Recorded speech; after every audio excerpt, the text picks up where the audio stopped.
Happy January, folks. Allow me to whisk you away for 3 short but very pretty minutes to Italy's capital, to drag you out of that start of the year state that many of us get into.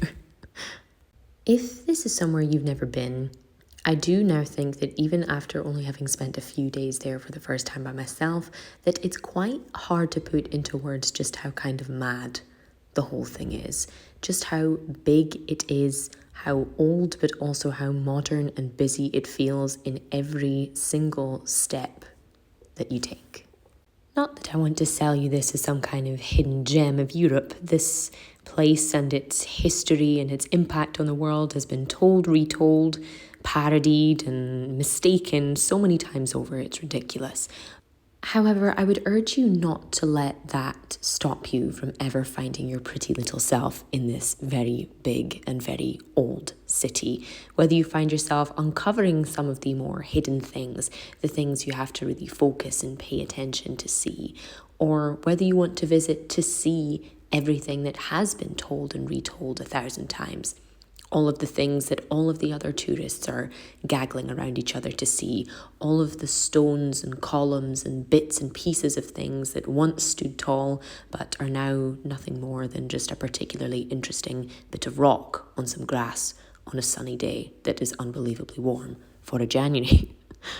I think living when we do, and especially in the age of internet and social media, when you can see all of the wonders of the world with just a couple of taps with the pad of your fingers. But there is something about this place that still will hit you, even if you've seen these images and videos 1,000 times before, whether it is the ruins of the Colosseum, whether it is some battered old column, or even for someone like me who's never had a shred of religious belief in her body. The kinds of things, the kinds of sculptures and artworks and architecture, buildings, colours and creations that you'll see in a place like this that's had so many millions of people tread through it long before you and will long after you, it still hits. Even the things that you think will be no particular surprise, nothing particularly impactful because you've seen them from a distance, I assure you, they will.